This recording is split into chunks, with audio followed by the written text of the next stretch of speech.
যে ছোট একটা মিনি একটা ব্লেন্ডার অর্ডার দিয়েছিলাম, এই ব্লেন্ডারটা এত ভালো সেটা বলার বাইরে। আরেকটাও ব্লেন্ডার এনেছি ছোট, ওটা আমি দেখাচ্ছি, ওটা একটু ভালো না। ওটা প্রথমেই আমাকে দিয়েছে, প্রথম দিকে নষ্টটা আমারে দিয়েছে। আর এটা যে আমি এই যে দেখেন, আমি মাত্র আমি কিছু মশলা গুঁড়া করে নিলাম, দেখাই আমি এই যে দেখেন মশলা গুঁড়া করে নিলাম, যেহেতু আমি আচার বানাবো। এখানে 5 ফোড়ন আর শুকনো মরিচ গুঁড়া করে নিয়েছি আচার বানানোর জন্য। আরেকটা ব্লেন্ডার আমি দেখাচ্ছি, এই যে দেখেন এটা আমি অর্ডার দিয়েছিলাম একটা পেজে থেকে। ওই পেজের জিনিসগুলো এত পচা, এতই যে সেটা ভাষায় প্রকাশ করা যায় না। আর এইটা দেখেন, প্রথমে আমি কিন্তু ওরা বলে যে অনেক করে বলে যে ভালো, তারপরে আনার পরে এটা প্রথম দিকে নষ্ট ছিল। প্রথম দিকে এটা কিন্তু আমি ব্যবহার করতে পারি না। তারপরে ওই পেজে আমি কিন্তু আমি বলেছি যে অভিযোগ দিয়েছে যে ব্লেন্ডারটা ভালো না, আপনারা এই ব্লেন্ডারটা চেঞ্জ করে আমাকে নতুন আরেকটা দেন ভালো দিকে, তবুও দিচ্ছে না।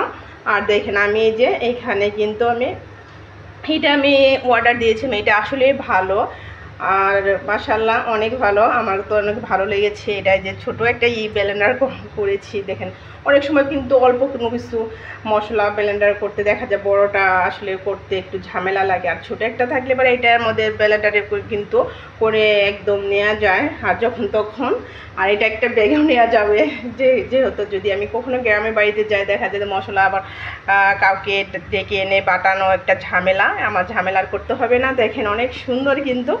আর এইটা কিন্তু একটু ভালো না, এই কোম্পানিটা এত পচা যে সেটা বলার পরে। এখানে কিন্তু এরকম ব্লেন্ডার আপনারা কখনো অর্ডার দিবেন না, এটা ভালো না।